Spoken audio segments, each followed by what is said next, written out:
আচ্ছা ঠিক আছে, তো আজকে আমি তোমাদের জন্য যে টপিকটা নিয়ে এসেছি সেটা হচ্ছে ক্লাস 12-এর মলিকুলার বায়োলজি। এবার আমি একটা কথা বলে দিই, তোমরা যারা নিট অ্যাসপিরেন্ট আছো, যে 2026-এ যারা মেডিকেল এন্ট্রান্স এক্সাম দিতে চাও এবং যারা সেমিস্টার 3-তে পড়ছো এবং তারা সেপ্টেম্বর মাসে তোমাদের সেমিস্টার 3-র এক্সাম আছে, তো দুটোর জন্য উভয়ের জন্য কিন্তু এই মলিকুলার বায়োলজি অনেক ইম্পর্টেন্ট। আর এটা হচ্ছে বায়োলজির সবথেকে কঠিন চ্যাপ্টার। তোমরা একটু ভরসা রাখো আর একটু সময় দাও আর বায়োচ্যাম্পের ক্লাসগুলোকে রেগুলার করো, দেখবে বায়োলজির এমন কোনো টপিক নেই যেটা থেকে তোমরা কোশ্চেন পারোনি। অবশ্যই পারবে, এর বাইরে থেকে একটা সিঙ্গেল প্রশ্ন আসার কোনো সম্ভাবনা নেই। যে টপিক পড়িয়ে দিব পুরো বইটা কভার হয়ে যাবে, ঠিক আছে? তো দেখো আর না বকে তোমাদের সাথে আমি কিন্তু টপিকটা শুরু করছি। ফার্স্ট ক্লাস আমার ভিডিওর সাথে তোমরা ব্যাক স্ক্রিনে পিপিটি দেখতে পাবে। বাকি যে 3-4টা ক্লাস এই চ্যাপ্টারটা শেষ হওয়ার জন্য যেটা ক্লাস লাগবে সেটা কিন্তু ডাইরেক্ট তোমরা শুধু পিপিটি অনুযায়ী পড়তে পারবে। ওকে ঠিক আছে, চলো আর না বেশি বকে তোমাদের কি করি আজকের টপিকটা শুরু করি। তো আজকের যে আমার টপিকটা আছে সেটা হচ্ছে মলিকুলার বায়োলজি। তো মলিকুলার বায়োলজি পড়ার জন্য আমাদের কিন্তু সবথেকে প্রথম কথা একটা জিনিস জানা দরকার, সেটা হচ্ছে স্ট্রাকচার অফ ডিএনএ। দেখো ডিএনএর স্ট্রাকচারের আগে একটা ছোট টপিক, এখানে দেখো তোমাদের এখানে পিপিটি খুব সুন্দরভাবে দেখানো হয়েছে। ওই পিপিটিতে কী লেখা আছে প্রথম বলো দেখি, যে জেনেটিক ম্যাটেরিয়াল। তো প্রথম কথা হচ্ছে জেনেটিক ম্যাটেরিয়াল জিনিসটা কি। দেখো নর্মালি আমরা আমাদের জেনেটিক ম্যাটেরিয়াল কি বলি, ডিএনএ, মানে যাকে বংশগতির ধারক আর বাহক বলি। মানে একটা প্রজন্ম থেকে আরেকটা প্রজন্মে কিছু ক্যারেক্টার যাবে, আমরা কিসের মাধ্যমে আমাদের যায়, ডিএনএর ক্ষেত্রে, কারোর ক্ষেত্রে আরএনএর ক্ষেত্রে যায়। তো জেনেটিক ম্যাটেরিয়াল মানেটা কি প্রথমে এটা জানতে হবে। খুব সুন্দরভাবে ওখানে লেখা আছে যে a molecule that has all information of a cell is called genetic material. বলছে এমন একটা মলিকিউল আছে যার মধ্যে সেলের সমস্ত ইনফরমেশান আছে। বাংলা বুঝতে পারছো? দেখো ইংরেজি এই কারণে আমি ওখানে পিপিটিতে লিখেছি, কারণ হচ্ছে যখন তোমরা কোনো এন্ট্রান্স দিতে যাবে, কোনো এক্সাম দিতে যাবে, কিন্তু ইংরেজিটাকে বেশি প্রেফার করা হয়, বাংলায় অনেক সময় ভুল হয়ে যায়। ওই জন্য হচ্ছে তোমরা ইংলিশে দেখলেও ভয় করো না, বাংলা তো খুব সুন্দরভাবে বলে দিচ্ছি। ওকে, তাহলে দেখো আমি তোমাদের কি বললাম, জেনেটিক ম্যাটেরিয়াল জিনিসটা কি। সে বলছে একটা ক্ষুদ্র মলিকিউল আছে যে মলিকিউল সেলের সমস্ত ইনফরমেশান বোঝাই করে রাখে, সেটাকে আমরা বলছি জেনেটিক ম্যাটেরিয়াল। ওকে, এদের পর্যন্ত কোনো অসুবিধা নেই। এমন একটা মলিকিউল আছে যে সেলের সমস্ত কিছু ইনফরমেশান সে রাখে। তো এবার জেনেটিক ম্যাটেরিয়ালটা কী হতে পারে স্যার, না জেনেটিক ম্যাটেরিয়াল হচ্ছে নিউক্লিক অ্যাসিড। এদের পর্যন্ত কোনো অসুবিধা নেই। তাহলে জেনেটিক ম্যাটেরিয়ালটা কি, নিউক্লিক অ্যাসিড। ওকে, এখানে দেখতে পাচ্ছ। তারপরে দেখো নিউক্লিক অ্যাসিড কয় রকমের হয়, 2 রকমের, একটার নাম হচ্ছে ডিএনএ আর একটার নাম আরএনএ। তাহলে কারো ক্ষেত্রে হচ্ছে জেনেটিক ম্যাটেরিয়াল ডিএনএ, আবার কারো ক্ষেত্রে হচ্ছে জেনেটিক ম্যাটেরিয়াল আরএনএ। এবার ডিএনএ কাদের ক্ষেত্রে, না বেশিরভাগ ক্ষেত্রে, কিন্তু বেশিরভাগ অর্গানিজমের ক্ষেত্রে ডিএনএ হচ্ছে জেনেটিক ম্যাটেরিয়াল, আর অতি অল্পের ক্ষেত্রে হচ্ছে আরএনএ জেনেটিক ম্যাটেরিয়াল। যেমন কোভিড-19 এসেছিল না, করোনা ভাইরাস, টোমাকো মোজাইক ভাইরাস আর কিউবি ব্যাকটেরিওফাজ, এদের ক্ষেত্রে হচ্ছে এদের জেনেটিক ম্যাটেরিয়াল হচ্ছে আরএনএ। মানে এদের যে একটা প্রজন্ম থেকে আরেকটা প্রজন্মে ক্যারেক্টার বা কিছু বৈশিষ্ট্য যায়, সেগুলো কার মাধ্যমে যাবে, আরএনএর মাধ্যমে যাবে। আর আমাদের ক্ষেত্রে কার মাধ্যমে যাবে, ডিএনএর মাধ্যমে যাবে। তাহলে ফার্স্ট পিপিটি ক্লিয়ার। তাহলে কি বললাম, জেনেটিক ম্যাটেরিয়াল হচ্ছে এমন একটা জিনিস, মানে এমন একটা মলিকুল যার মধ্যে হচ্ছে সমস্ত ইনফরমেশান থাকে, তাকে বলবো জেনেটিক ম্যাটেরিয়াল। জেনেটিক ম্যাটেরিয়াল মানে হচ্ছে নিউক্লিক অ্যাসিড। নিউক্লিক অ্যাসিড 2 রকমের হয়, ডিএনএ আর আরএনএ। আমার কথার সাথে এখানে কালারটা ম্যাচ করে নেবে। ওকে, এবার দেখো, তো এবার একটা কথা বলি স্যার, নিউক্লিক অ্যাসিড কি। নিউক্লিক অ্যাসিড মানে হচ্ছে পলিনিউক্লিওটাইড। ক্লিয়ার? নিউক্লিক অ্যাসিডটা কি, নিউক্লিক অ্যাসিড হচ্ছে, দেখো লেখা আছে ব্ল্যাক কালারে, নিউক্লিক অ্যাসিড মানে হচ্ছে পলিনিউক্লিওটাইড। ক্লিয়ার? এবার দেখো স্যার, পলি মানে কি, পলি মানে অনেক, নিউক্লিওটাইড, তাহলে একাধিক নিউক্লিওটাইড মিলে নিউক্লিক অ্যাসিড গঠন করে। কোনো অসুবিধা নেই, ঠিক আছে। এবার একটা কথা বলো, যে ওই যে নিউক্লিওটাইড আছে সেটা কি দিয়ে তৈরি, না নিউক্লিওটাইডের উপাদান হচ্ছে নাইট্রোজেন বেস থাকবে, আর হচ্ছে সুগার থাকবে, আর ফসফেট থাকবে। এই 3টা জিনিস থাকবে। দেখো 1 2 3 করে রেড কালারে লেখা আছে, নাইট্রোজেন বেস, সুগার আর ফসফেট। এবার নাইট্রোজেন বেস হচ্ছে হেটারোসাইক্লিক। ওকে, আর হচ্ছে সুগার হচ্ছে 5 কার্বনওয়ালা সুগার থাকবে, কিন্তু এটা 2 রকমের হয়। রাইবোজ সুগার হবে যেটা আরএনএ তৈরি, আর ডিঅক্সি রাইবোজ সুগার হচ্ছে ডিএনএ তৈরি। এবার দেখো একটা কথা বলি, যে আমাদের যে সুগার আছে 2 রকমের। এবার নিউক্লিক অ্যাসিড আরএনএও হতে পারে, ডিএনএও হতে পারে। এবার যদি ওতে রাইবোজ সুগার থাকে তাহলে সেটা আরএনএ, যদি ডিঅক্সি রাইবোজ সুগার থাকে ওটা হচ্ছে ডিএনএ। এবার রাইবোজ আর ডিঅক্সি রাইবোজের মধ্যে পার্থক্য কি, ডি মানে ডিলিট, অক্সি মানে অক্সিজেন। রাইবোজ থেকে যদি অক্সিজেনটা ডিলিট হয়ে যায় ওটা হয়ে যাবে ডিঅক্সি রাইবোজ। নিচের দিকে কি করব, তোমাদের স্ট্রাকচারটা দেখাবো। ওকে, তাহলে দেখো এখানে সাইডে লেখা আছে গ্রিন কালার, দেখো নাইট্রোজেন বেস প্লাস সুগার। যদি নাইট্রোজেন বেসের সাথে সুগার যুক্ত হয় ওকে বলবো নিউক্লিওসাইড, আর যদি ওর সাথে ফসফেট যুক্ত হয়ে যায়, মানে ফসফরিক অ্যাসিড যেটা, ওটাকে বলবো নিউক্লিওটাইড। তাহলে নিউক্লিওসাইড কি আর নিউক্লিওটাইড কি, যদি নিউক্লিক অ্যাসিড যেটা আমরা বললাম ওর মধ্যে নাইট্রোজেন বেস আর সুগার যদি যুক্ত থাকে তখন ওকে বলবো নিউক্লিওসাইড, আর যদি হচ্ছে নাইট্রোজেন বেস, সুগার আর ফসফেট 3টেই যুক্ত থাকে তাকে বলবো নিউক্লিওটাইড। ক্লিয়ার? আচ্ছা, তাহলে এখানে একটা দেখো, পরের পিপিটিটা ক্লিয়ার দেখো, পরের পিপিটিটা দেখো খুব সুন্দরভাবে আছে। নিউক্লিওটাইড যে আছে ওটা তিনটা জিনিস দিয়ে তৈরি, কি কি? নাইট্রোজেন বেস, সুগার আর ফসফরিক অ্যাসিড, দেখো লেখা আছে।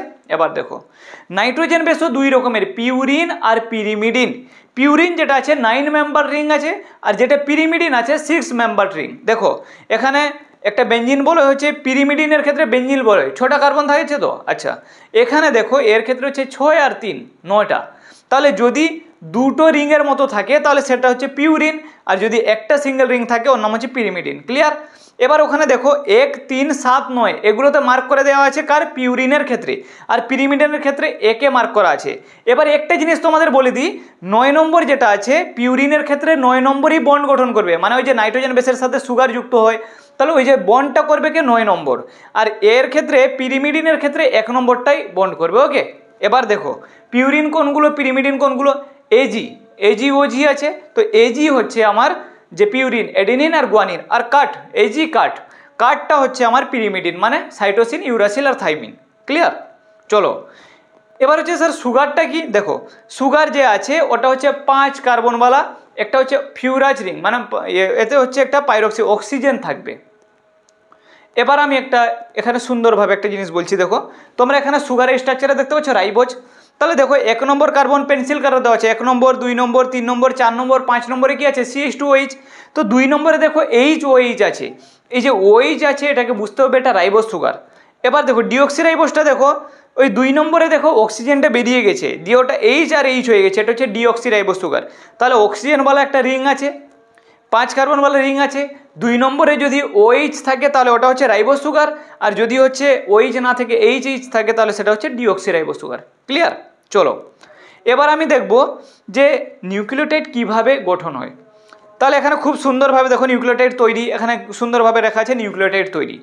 তাহলে একটা কথা ভেবে দেখো, প্রথম একটা হচ্ছে নাইট্রোজেন বেস আছে, উপরে যেটাকে পিঙ্ক কালার বা রেড কালার বলতে হলো ওটা দেখতে পাচ্ছ, আর নিচে আছে একটা সুগার, সুগারটা দেখতে পাচ্ছ ওটা হচ্ছে বেগুনি কালারে দেখানো হয়েছে।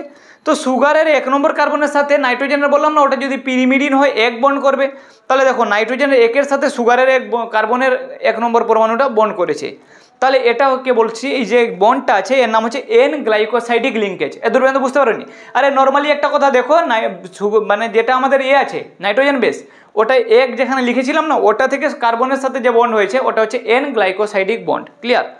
এবার দেখো 5 নম্বরে কি ছিল, মানে ওই গ্রিন কালারে, যেটা গ্রিন বলছি মানে বেগুনি কালারে কোনটা, আমার সুগারের যে 5 নম্বরে কি থাকতো? CH2OH। ওইখানে কি হবে? CH2O আছে, হাইড্রোজেনটা উড়ে গিয়ে ওখানে হচ্ছে যদি ফসফরিক অ্যাসিড এসে যুক্ত হয়ে যায়। এবার হচ্ছে আমরা কি জানি যে ফসফেট মানে কি? H3PO2 মানে PO4 2-, তো ওটা হচ্ছে ফসফরিক অ্যাসিড। দেখো ফসফেট এসে যুক্ত হয়ে গেল, এই যে সুগারের সাথে ফসফেট যে যুক্ত হলো এই বন্ডটার নাম হচ্ছে, উপরে লেখা আছে দেখো, ফসফোডাইএস্টার বন্ড। ক্লিয়ার? আচ্ছা একটা ফসফেট যুক্ত হলো, ঠিক আছে। যদি দুটো ফসফেট যুক্ত হয় তাহলে দুটো, তিনটে যদি ফসফেট যুক্ত হয় তিনটা। ওই জন্য আমরা এটিপিকে কি বলি? এডিনোসিন ট্রাইফসফেট, মানে ওখানে এডিনিন আছে। ওকে, এবার হচ্ছে 3টা ফসফেট আছে। তাহলে দেখো যদি দুটো ফসফেটের মাঝের বন্ডকে কি বলে, দেখো এখানে সুন্দরভাবে লেখা আছে, লাস্টে দুটো ফসফেট আছে, এখানে লেখা আছে দেখো কোনায় ফসফো এনহাইড্রাইড বন্ড। তাহলে এখান থেকে তোমরা কি শিখলে? স্যার কিছু শিখিনি। কি শিখলাম? যে নাইট্রোজেন বেস আছে, সুগারের 1 নম্বর কার্বন বন্ড করলো এন গ্লাইকোসাইডিক বন্ড, সুগারের 5 নম্বর কার্বনের সাথে আমার কে বন্ড করলো? সেটা হচ্ছে ফসফেট, ওটাকে আমরা বলবো ফসফো এস্টার বন্ড। যদি অনেকগুলো ফসফেট থাকে তাহলে ও বন্ড করবে ফসফো এনহাইড্রেট বন্ড। তাহলে দেখো এখানে নিচের দিকে সুন্দরভাবে ছক করে দেখানো আছে, নাইট্রোজেনের সাথে সুগার যুক্ত হয়েছে 1 নম্বর কার্বন, ওর 5 নম্বরে ফসফেট যুক্ত হয়েছে। এর দূর পর্যন্ত কোনো অসুবিধা? আচ্ছা চলো এবার আমি, এটা তো নিউক্লিওটাইড হয়ে গেল, এবার আমি দেখাবো পলিনিউক্লিওটাইড বা আরএনএ বা ডিএনএ কীভাবে তৈরি হচ্ছে। দেখো তো এখানে আমি পিউরিনে দেখাচ্ছি, এখানে সুন্দরভাবে দেখো উপরে দেখো একটা পিউরিন আছে, মানে 2 মেম্বার রিং আছে, মানে 9 মেম্বার রিং বলি, যেটা দুটো বেঞ্জিন বলের মতো আছে। ওর সাথে দেখো আমার যেটা আমি বেগুনি কালারে আছে, যে ওটাকে আমরা কি বলছি? সুগার। সুগার বন্ড করলো, সেই বন্ডটার নাম দেখো লেখা আছে এন গ্লাইকোসাইডিক বন্ড, লেখা আছে তো? ঠিক আছে। এবার দেখো এখানে ওর সাথে 5 নম্বরে কে যুক্ত হয়েছে? ফসফেট, ফসফোডাইএস্টার বন্ডে। এদের পর্যন্ত কোনো অসুবিধা নেই, ফসফোএস্টার বন্ড হয়ে গেছে, তাহলে এটা একটা নিউক্লিওটাইড। আচ্ছা নিচে দেখো, নিচে আবার একটা দেখায়, নিচে এখানে দেখা আছে একটা আবার ওইরকম পিউরিন আছে, ওতে আবার সুগারের সাথে বন্ড করেছে, আর সেই সুগারের সাথে ফসফেট বন্ড করেছে, তাহলে এটা একটা কি? নিউক্লিওটাইড। উপরে একটা নিউক্লিওটাইড, এটা একটা নিউক্লিওটাইড। আমরা নিউক্লিক অ্যাসিড মানে কি বললাম? পলিনিউক্লিওটাইড। এবার হচ্ছে দুটো নিউক্লিওটাইড তো যুক্ত হবে। চলো দেখো প্রথম যে নিউক্লিওটাইড আছে ওর যে সুগারের 3 নম্বর কার্বন আছে ওইখান থেকে বন্ড হবে এর ফসফেটের সাথে, মানে একটা নিউক্লিওটাইড প্রথম যে নিউক্লিওটাইড আছে ওর 3 নম্বরের সাথে এই যে নতুন নিউক্লিওটাইড আছে তার ফসফেটের বন্ড হবে। ক্লিয়ার? এই যে বন্ডটা আছে দেখো ওখানে গ্রিন করে দেখিয়ে দিচ্ছি, ফসফোডাইএস্টার বন্ড। তাহলে এখানে একটা জিনিস বুঝতে পারছো, কি বুঝতে পারছো, যে প্রথম যে নিউক্লিওটাইডটা আছে তার যে 5 নম্বরে কি ছিল, ফসফেট ছিল, মানে উপরের দিকে দেখো 5 নম্বরে ফসফেট আছে, তো ওই ফসফেটটা ফ্রি আছে, মানে ওটা তার মুন্ডু মাথা। তাহলে প্রথম যে নিউক্লিওটাইডটার মাথায় কিছু নেই, আমার মাথা সব এখানে ফসফেট যুক্ত আছে, এটা ফ্রি। আমার এই গোলার কাছে 3 নম্বর কার্বন আছে, মানে এখানে হচ্ছে এটা আমার এই যে পুরো ফেসটা আছে দেখতে পাচ্ছ, এই ফেসটা হচ্ছে আমার সাপোজ সুগার, তাই এটা হচ্ছে কি আমার যে ফসফেট। তো এখানে যে প্রথম যে 5 নম্বরের ফসফেট আছে ওইটা এরকম থাকলো, এই সুগারে এখানে 3 নম্বর থেকে আরেকটা নিউক্লিওটাইড এসে যুক্ত হয়ে যাবে, বুঝতে পারছো? এবার হচ্ছে পরে যে আরেকটা নিউক্লিওটাইড আসবে, নিচে যে আরেকটা নিউক্লিওটাইড আসবে সে আবার ওর সুগারের 3 নম্বরের সাথে যুক্ত হবে।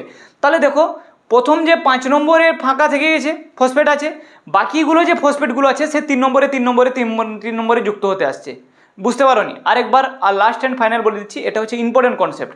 প্রথম বলছি যে প্রথম যে নিউক্লিওটাইডটা আছে ওর 5 নম্বরের ফসফেট ওটা ফ্রি আছে, ওর যে সুগারের যে 3 নম্বর কার্বন আছে ওই 3 নম্বরের সাথে আরেকটা যে নিউক্লিওটাইড আছে তার ফসফেট যুক্ত।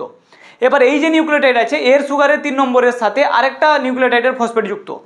তাহলে পরপর দেখা যাবে প্রথমের ফসফেটটা 5 নম্বরে ফ্রি আছে, আর সব থেকে লাস্টে যে আসবে ওর 3 নম্বর ফ্রি থাকবে।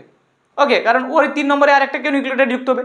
তো এই যে পলিনিউক্লিওটাইডটা হচ্ছে এর যে ডাইরেকশন হচ্ছে 5 এন্ড থেকে 3 এন্ড, মানে 5 নম্বরে একটা এন্ড আছে ওই জন্য ওর নাম 5 প্রাইম, আর নিচেরটা হচ্ছে কি 3 প্রাইম, যেটা 5 প্রাইমে ফসফেট এন্ড ওখানে লেখা আছে 5 এন্ড ফ্রি ফসফেট, আর নিচেরটা 3 এন্ড ফ্রি ওইচ। এর দুই পর্যন্ত কোনো অসুবিধা? তাহলে এটা একটা কি হয়ে গেলো, নিউক্লিওটাইড হয়ে গেল। চলো এবার আমি যে জিনিসটা তোমাদের জন্য নিয়ে এসেছি, এবার সব থেকে ইম্পর্টেন্ট টপিক হচ্ছে ডিএনএর double helix model. Okay, silent feature of DNA, তোমরা পিপিটিটা দেখতে পাচ্ছ। তো তোমাদের একটা কথা বলি, আমরা যে ডিএনএ স্ট্রাকচারটা পড়বো সেটা হচ্ছে রাইট হ্যান্ডেড, মানে এরকম উল্টো হবে না, মানে ওর যে কয়েলিংটা হচ্ছে রাইট কয়েলিং। স্ক্রুকে দেখছো, স্ক্রু রাইটের দিকে টাইট করবো, খুলবো না, তাহলে রাইট হ্যান্ডেড কয়েলিং হচ্ছে আমাদের হচ্ছে এই ডিএনএ, এই ডিএনএর নাম হচ্ছে বিডিএনএ। তো প্রথম কথা আমি একটা কথা বলে দিই, ডিএনএ যে আছে ডবল স্ট্যান্ডার্ড হয়, সাইডে লেখা আছে দেখো ডবল স্ট্যান্ড হেলিক্যাল স্ট্রাকচার, হেলিক্সের মতো। Anti parallel polarity, anti parallel মানে কি দেখো নিচের দিকে দেওয়া আছে দুটো লাইন, মানে দুটো তীর চিহ্ন যদি একই দিকে হয় ওকে বলো প্যারালাল, আর একটা এদিকে আর একটা এদিকে হলে ওটা হচ্ছে অ্যান্টি প্যারালাল। এর পর্যন্ত কোনো অসুবিধা নেই। চলো এবার আমি একটা কথা বলি, দেখো প্যারালাল আর অ্যান্টি প্যারালাল এই দুটো ব্যাপার তো ক্লিয়ার? ঠিক আছে, খুব ভালো হয়। তো আমাদের ডিএনএ আছে একটা স্ট্যান্ড হচ্ছে 5 থেকে 3, আর একটা স্ট্যান্ড হচ্ছে 3 থেকে 5। তাহলে তোমরা এখানে ছবিটা দেখো 5 নম্বর থেকে শুরু হয়ে 3 নম্বরে গেছে, আর একটা এদিক থেকে 5 হলে সে উপরে উঠে 3-এ গেছে, তাহলে 5 প্রাইম 3 প্রাইম। এবার দেখো ওই জন্য এটাকে বলছে যে অ্যান্টি প্যারালাল প্রপার্টি। এবার আমি একটা কথা বলি, যে ডিএনএ আছে ওই যে ডিএনএর যে স্ট্রাকচারটা দেখতে পাচ্ছ, মানে ওই যে কয়েলিংটা দেখতে পাচ্ছ ওটা হচ্ছে ওকে বলে ডিএনএর ব্যাকবোন, মানে ডিএনএর মেরুদণ্ড, ওটাই তো মেন। আর বাকি তাহলে ডিএনএর মধ্যে কি কি আছে না, প্রথম আমি যে জিনিসটা বললাম যে ডিএনএর যেটা ফিচার্সটা দেখতে পাচ্ছ, মানে যেটা কয়েলিংটা আছে ওই যে দড়িটা আছে, সেই দড়িটা হচ্ছে ডিএনএর ব্যাকবোন। ওই যে ডিএনএর ব্যাকবোন আছে সেটা কি দিয়ে তৈরি, সুগার আর ফসফেট দিয়ে তৈরি। তাহলে স্যার ডিএনএ মানে পলিনিউক্লিওটাইড মানে হচ্ছে অনেকগুলো নিউক্লিওটাইড মানে নিউক্লিওটাইডের মধ্যে কি কি আছে না, সুগার আছে, ফসফেট আছে, নাইট্রোজেন বেস আছে। আপনি বললেন যে ডিএনএর যে ওই যে সুতোর মতো যেটা বললাম ওটা যদি সুগার আর ফসফেট হয় তাহলে নাইট্রোজেন বেস কোথায় আছে, নিচের দিকে দেখো, নিচের দিকে যে দেওয়া আছে না, এদিক থেকে একটা ডিএনএ আছে, এদিক থেকে ডিএনএ মানে একটা নিউক্লিওটাইড, এটা একটা নিউক্লিওটাইড, এর যে সুগার ফসফেট ওদিকে আছে, এরও সুগার ফসফেট এদিকে আছে, দুটোর মাঝে যে গ্যাপটা আছে ওইখানে নাইট্রোজেন বেস আছে, বুঝতে পারছো তো?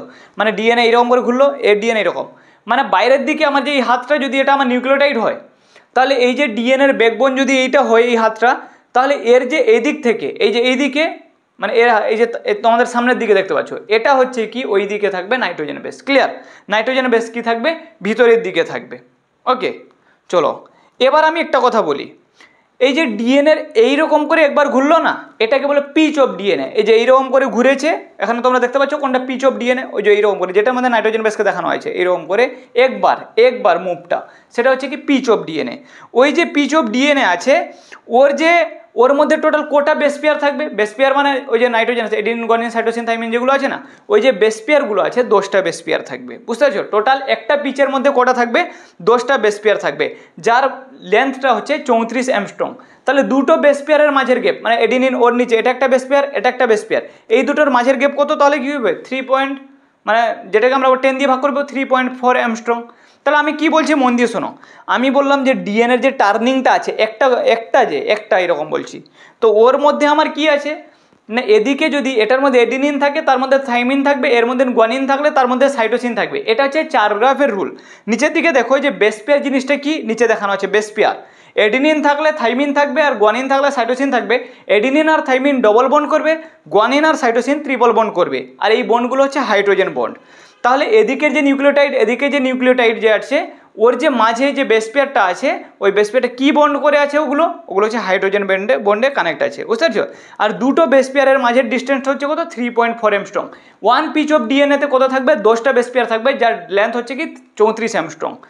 এবার আমরা এখান থেকে একটা জিনিস শিখলাম যে টোটাল যে ডিএনএ আছে একটা পিচ 10টা বেস পেয়ার 34 অ্যামস্ট্রং, তাহলে কোটা থাকবে আমাদের যে মানুষের একটা কোষের মধ্যে নিউক্লিয়াস কত আছে, একটা নিউক্লিয়াসের মধ্যে কত ডিএনএ আছে না, হচ্ছে আমাদের যে ক্রোমোজোম আছে 23 জোড়া। তাহলে টোটাল যে ডিএনএটা কত মানুষের ক্ষেত্রে সূত্রটা হয় ডিপ্লয়েড কোষের ক্ষেত্রে 6.6 × 10⁹ ইন্টু এই যে অ্যামস্ট্রংয়ে ন্যানোমিটারে নিলে 0.34 × 10⁻⁹ মানে যেটাকে মিটারে নিয়ে নিলে তাহলে একে কাটাকাটি করলে আমার বেরোবে 2.2 মিটার। তাহলে তোমরা এখানে ক্যালকুলেশনটা দেখে নিবে। তো আমি তোমাদের ডিএনএ স্ট্রাকচারের মধ্যে যেটা বলছি নর্মালি একটা কথা বলি, আমি বলছি যে ডিএনএ যে আছে ডিএনএর প্রপার্টি একটা কথা মন দিয়ে শোনো যে ডিএনএ হচ্ছে ডবল স্ট্যান্ডার্ড হয়, ক্লিয়ার? তারপর বলছে DNA 5 prime the anti parallel property মানে 5 to 3 5 3 to 5 হয়। তারপর বললাম ডিএনএর যে সুগার আর ফসফেট ব্যাকবোন তৈরি করে আর নাইট্রোজেনের বেস ইনার ভিতরের দিকে থাকে, ওকে। তারপর বললাম যে নাইট্রোজেনের বেস আছে 1 পিচ অফ ডিএনএতে কত 10টা নাইট্রোজেন বেস থাকবে। এবার ওই নাইট্রোজেন বেস পেয়ারগুলো কিসের মাধ্যমে কানেক্ট থাকে, এডিনিন থাকলে থাইমিন আর গুয়ানিন থাকলে সাইটোসিন, যেটা হচ্ছে হাইড্রোজেন বন্ড দিয়ে একটা দুটো আর একটা তিনটা হাইড্রোজেন বন্ড দিয়ে কানেক্ট থাকবে। তারপরে বললাম যে দুটো বেস পেয়ারের মধ্যে ডিস্টেন্স কত না হচ্ছে 10 দিয়ে ভাগ করতে হবে 34 অ্যামস্ট্রংকে 3.4 অ্যামস্ট্রং। তারপরে বললাম যে আমাদের যে ডিএনএ আছে সেই ডিএনএর একটা কোষের মধ্যে ডিএনএর লেন্থ কত না 2.2 মিটার। এবার আমি একটা কথা বলে দিই কি স্টাডিতে দেখে গেছি এমনি যে আমাদের যে শরীরের মধ্যে একটা মানুষের মধ্যে কি ট্রিলিয়ন অফ সেলস আছে, তাহলে এই যে সেলগুলো থেকে যদি আমরা ডিএনএ বের করি তাহলে এখান থেকে চাঁদ অবধি যাওয়া যাবে আবার চাঁদ থেকে আসা হবে। তোমরা একটা কল্পনা করতে পারছো, দেখো আমাদের যে কোষ আছে সেই কোষকে আমরা খালি চোখে দেখতে পারি না, কিন্তু সেই কোষের মধ্যে 2.2 মিটার ডিএনএ আছে। তাহলে একটা কোষের মধ্যে যদি 2 মিটার ডিএনএ থাকে তাহলে আমাদের ট্রিলিয়ন অফ সেল আছে, ওই সেলের মধ্যে কত ডিএনএ থাকবে। একে এমনি বলা যায় যে পৃথিবী যে আছে আমাদের একজন মানুষের বডি থেকে যদি ডিএনএ বের করবো পৃথিবীকে 30 বার এইরকম করে, যেমন ওই যে লাট্টুতে সুতো ঘোরানো হয় না ওইরকম পৃথিবীতে 30 বার ওইরকম ঘোরানো যাবে, বুঝতে পারছো? তো নর্মালি এটা আর কি, তোমরা আবার ওটা এত কোষ থেকে ডিএনএ বের করে ওরকম পৃথিবীকে জড়াতে যাবে না, ওকে। এটা একটা নর্মাল কথা বললাম। তো ঠিক আছে, এটা ছিল আজকের টপিক, যে টপিকের মাধ্যমে আমরা জানলাম যে আমাদের ডিএনএ নিউক্লিক অ্যাসিড মানে যেটা হচ্ছে জেনেটিক ম্যাটেরিয়াল, ওকে। ওই জেনেটিক ম্যাটেরিয়ালের মধ্যে এই যে মডেলটা এতক্ষণ যে মডেলটা পড়লাম সেই মডেলটাকে বলে ডিএনএ ডাবল হেলিক্স মডেল। আর এই মডেলটা দিয়েছিলেন ওয়াটসন আর ক্রিক, কিন্তু এতে 4 জন বিজ্ঞানীর হাত আছে। 4 জনের নাম তোমরা দেখে নিবে, তার মধ্যে একজন মহিলা ছিল সেই ইউটেরাস ক্যান্সারে মারা গিয়েছিল, বাকি 3 জন নোবেল প্রাইজ পেয়েছিল 1953-তে। ডিএনএর এই মডেলটা কিন্তু প্রকাশিত হয়েছিল, ঠিক আছে। এটা হচ্ছে ডিএনএ ডাবল হেলিক্স মডেল, ওকে। এই ওয়াটসন আর ক্রিক কিন্তু অরিজিনাল ডিএনএর মডেলটা আবিষ্কার করেনি, এনারা কি করেছেন জাস্ট ওই এক্সরে ইমেজটাকে নিয়ে ওনার মানে যে মহিলাটা মারা গেছে ওখানে ওর নাম তোমরা দেখতে পাচ্ছ। এবার দেখো এই মহিলাটা করেছিলেন কি প্রথম যে ডিএনএর যে এক্সট্রা মানে যেকে বলে এক্সরে ইমেজটা ফটোকপি তৈরি করেছিলেন, ডিএনএর মডেল স্থাপন করার চেষ্টা করছিলেন, কিন্তু এটাই উনি সাকসেসফুল হননি। ওর একজন কলিগ কী করেছিল ওই যে ডিএনএর যে মানে উনি যেটা গবেষণা করছিলেন ওর ওই যে লেখাপত্রগুলো কিন্তু ওয়াটসন আর ক্রিককে ট্রান্সফার করে দেওয়া হয়েছিল। তারপর ওরা কি করলেন ওইটা থেকে ওই থিওরিটা থেকে কিন্তু এরা ডিএনএ ডাবল হেলিক্স মডেলের স্ট্রাকচার দেন। আর এটা ছিল যে সায়েন্সের টেকনোলজির মধ্যে সবথেকে একটা যুগান্তকারী আবিষ্কার, কারণ যদি ডিএনএ স্ট্রাকচার না আসবে তাহলে কিন্তু জেনেটিক ইঞ্জিনিয়ারিং আগের দিকে এগোতো না, ওকে। ঠিক আছে, ভালো থেকো, বেস্ট অফ লাক। নেক্সট ক্লাসে আমরা কিন্তু পরবর্তী টপিকটা গ্রিফিথের পরীক্ষা, হার্শেজের পরীক্ষা, এই যে তোমাদের আছে না মলিকুলার বায়োলজি, এর মধ্যে কী কী আছে দেখো। স্টার্টিং হবে গ্রিফিথ, এভরি ম্যাকোটি, হার্শেজের পরীক্ষা থেকে। তারপরে ডিএনএ স্ট্রাকচারটা হয়ে গেল, আরএনএ স্ট্রাকচার আছে, আরএনএ টাইপস আছে, তারপরে রেপ্লিকেশন, ট্রান্সক্রিপশন, ট্রান্সলেশন, 3টে জিনিস। আর ওদিকে gel electrophoresis, PCR, human genome project, আর হচ্ছে ডিএনএ ফিঙ্গারপ্রিন্টিং দিয়ে চ্যাপ্টারটা শেষ হয়ে যাবে। ঠিক আছে, ভালো থেকে বেস্ট অফ লাক। তোমরা এই ভিডিওটা শেয়ার করো। আমি তোমাদের কথা দিচ্ছি যে পিপিটি আকারে এমনভাবে পড়িয়ে দিব একটা প্রশ্ন তো এখান থেকে ছাড়বে না, কিন্তু আরামসে বুঝতে পারবে। ওকে, ভালো থেকো।